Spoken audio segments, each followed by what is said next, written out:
Si observamos, por ejemplo, en el comportamiento de países como el Imperio Austrohúngaro o Rusia, previo a que se desatara la Primera Guerra Mundial, o de Francia y Alemania, antes de que se iniciara la Segunda Guerra Mundial, o de los Estados Unidos comprometiéndose en guerras que estaban condenadas al fracaso, como la Guerra de Corea o la Guerra de Vietnam, simplemente observaremos que los factores sistémicos no son suficientes para implicar por qué estos estados llevaron a cabo su política exterior como lo hicieron en ese momento.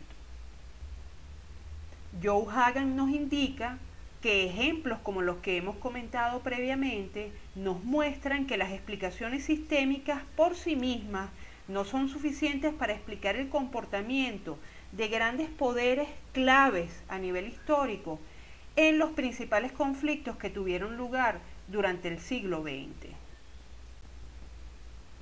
Tal como nos explican Kenneth Waltz y Bueno de Mezquita, las teorías sistémicas asumen que los decisores responden de manera directa a los imperativos de naturaleza sistémica.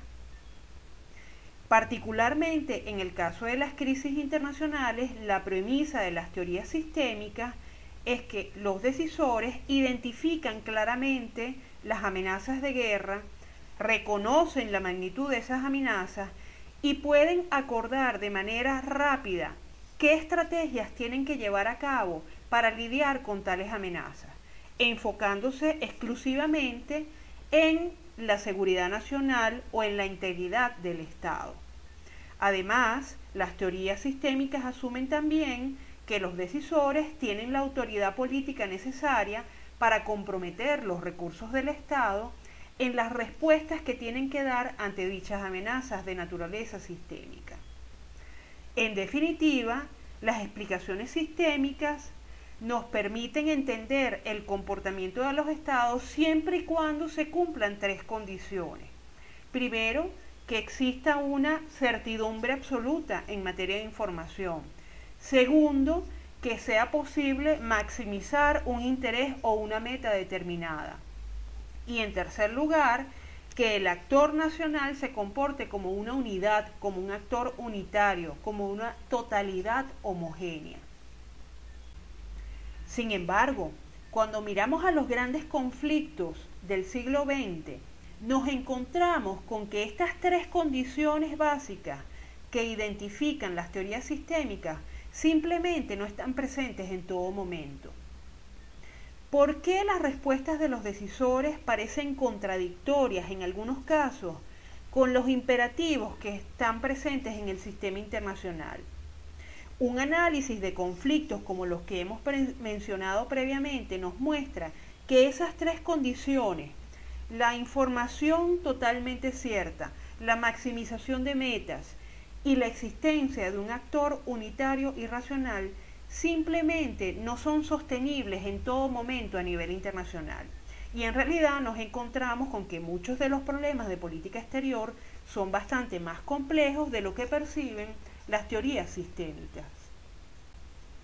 Al respecto, Steinbrunner nos dice que con frecuencia el ambiente internacional se caracteriza por una gran incertidumbre. Esto significa que los decisores no pueden tener una información absolutamente cierta acerca de lo que está pasando a nivel internacional, sino que siempre hay elementos que desconocen y que influyen en la toma de decisiones.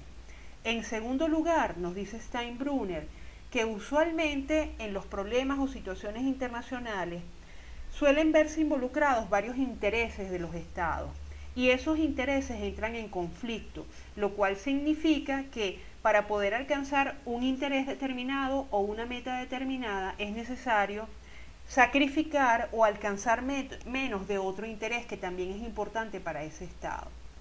Y además nos dice Steinbrunner que en tercer lugar, el poder de decisión de los estados suele estar disperso entre distintos actores individuales.